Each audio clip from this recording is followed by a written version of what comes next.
मेरा बैच 2013 है और लगभग 13 साल की सर्विस के बाद मैंने कुछ दिन पहले रेजिग्नेशन सबमिट किया है। वो अभी गवर्नमेंट में अंडर प्रोसेस है और अभी एक्सेप्ट नहीं हुआ है।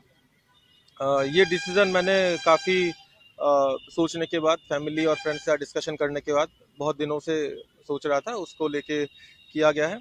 और ये इसमें रीज़न्स पूरा पर्सनल है। मैं रिक्वेस्ट करता हूँ सभी से, मीडिया भाई बहनों से भी, कि इसमें मेरी प्राइवेसी को रिस्पेक्ट किया जाए। इसके साथ में मैं उड़ीसा के लोगों का, उड़ीसा सरकार का बहुत बहुत आभार प्रकट करता हूँ। बहुत फॉर्चुनेट फील करता हूँ कि मैं उड़ीसा में इतने साल मैंने काम किया, लोगों की सेवा करी।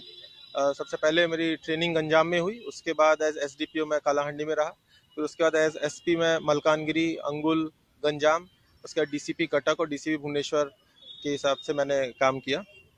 मल्टीपल रिस्पॉन्सिबिलिटीज रही इस कार्यकाल में। एंटी माओइस्ट ऑपरेशंस रहे, इलेक्शन मैनेजमेंट रहा, case investigations, human resource management, law and order management, ये सब ड्यूटीज़ ने मेरे को बहुत एनरिच किया है।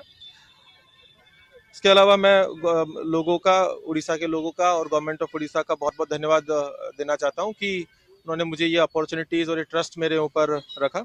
उड़ीसा के लोग बहुत अच्छे हैं और मेरा एक्सपीरियंस सभी उड़ीसा के लोगों के साथ बहुत अच्छा रहा। आईपीएस में ही मेरे को बहुत अच्छा एक्सपीरियंस रहा और सोसाइटी को सर्व करने के लिए एक अच्छा प्लेटफॉर्म है और एक अच्छा मुझे प्रिविलेज प्राप्त हुआ। मैं हमेशा ये प्राइड को अपने साथ रखूँगा। लास्ट में मैं फिर से उड़ीसा के लोगों का, उड़ीसा सरकार का धन्यवाद देना चाहता हूँ। मैं सेटिस्फाइड फील करता हूँ अपनी पुलिस सर्विस और को लेकर, जो भी लास्ट 13 साल में मैं कर पाया।